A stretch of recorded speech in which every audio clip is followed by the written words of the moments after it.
آیت نمبر 80 وحاجہ واو کا معنی اور حاجہ اور اس سے جھگڑا کیا اور اس سے بحث و مباحثہ کیا. کس سے؟ ابراہیم علیہ السلام سے. قومہ اس کی قوم نے. ابراہیم علیہ السلام نے توحید بیان کی زبردست طریقے سے بہترین اسلوب کے مطابق, اور آخر میں ابراہیم علیہ السلام نے اعلان کر دیا کہ میں تمہارے معبودوں سے لا تعلق ہوں. تو اب قوم نے ان سے جھگڑا شروع کر دیا, بحث و مباحثہ شروع کر دیا. قال اس نے کہا, کس نے؟ ابراہیم علیہ السلام نے. اتحاجونی کیا تم مجھ سے بحث و مباحثہ کرتے ہو, کیا تم مجھ سے جھگڑا کرتے ہو فی اللہ اللہ کے بارے میں. وقد ہدانی وہ حالیہ ہے جبکہ قد تحقیق یقیناً ہدا اس نے ہدایت دے دی ہے نی مجھے. یہاں پہ بھی نون کے بعد کیا ہے؟ یا گری ہوئی ہے اور یا گر گئی ہے. ہمیں کیسے پتا چلے گا کہ گر گئی ہے؟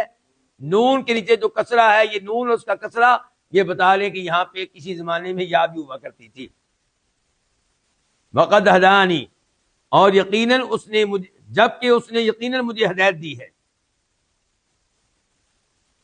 ولا اخاف اور میں نہیں ڈرتا ما اس سے ان سے جن کو تشرکون تم شریک کرتے ہو بھی اس کے ساتھ. کس کے ساتھ؟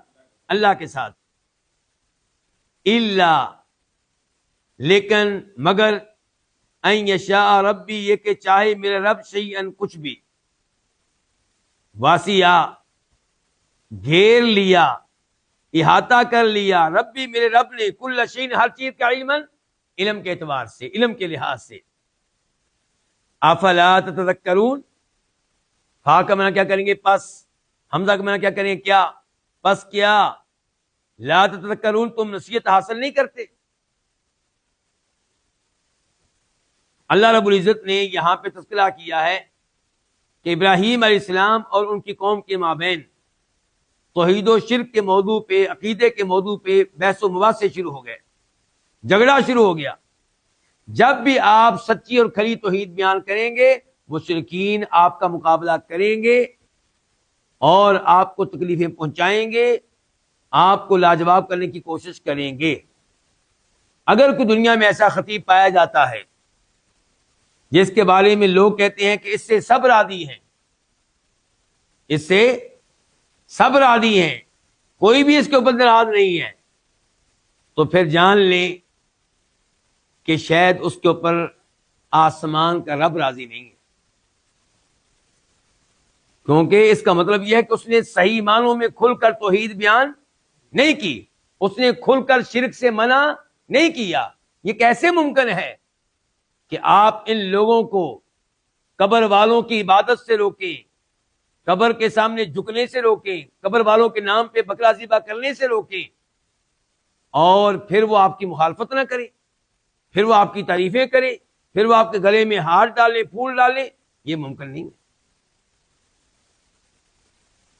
تو ابراہیم علیہ السلام سے ان کی قوم نے بحث و مباحثہ کیا. اب قوم نے ابراہیم علیہ السلام کو دھمکیاں دی کہ تم ہمارے معبودوں کی مخالفت کر رہے ہو, ہمارے معبود تمہارے اوپر ناراض ہو گئے تو تباہ ہو جاؤ گے, برباد ہو جاؤ گے, تمہارا کچھ نہیں بچے گا.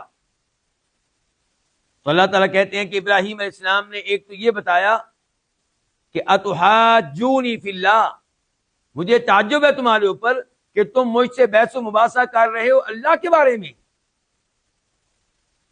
تم کیا سمجھتے ہو کہ میں تمہاری شرکیہ باتوں کو قبول کر لوں گا, تمہارے شرکیہ عقائد کو قبول کر لوں گا, جبکہ اللہ نے میرے اوپر فضل کیا ہوا, اللہ نے مجھے ہدایت دی ہے, توحید کی نعمت دی ہے,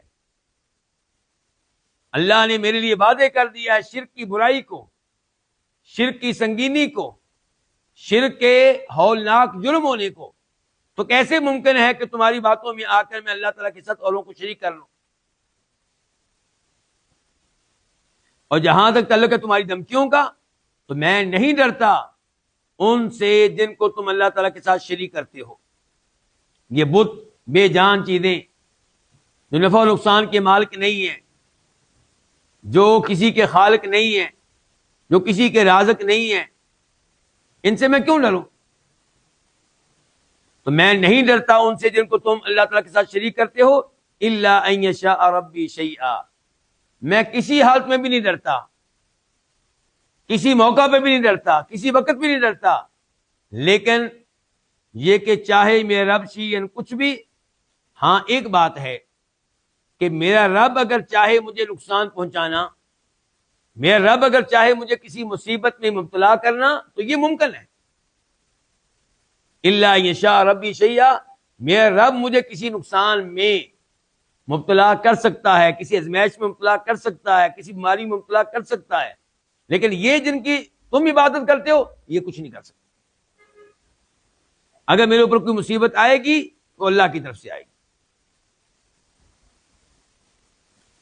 وَسِعَ رَبِّي كُلَّ شَيْءٍ عِلْمًا، اور ہر چیز میرے رب کے علم میں ہے، میرے رب نے ہر چیز کا علم کے لحاظ سے احاطہ کر رکھا ہے، کوئی چیز ایسی نہیں جو اللہ سے مخفی پوشیدہ ہو۔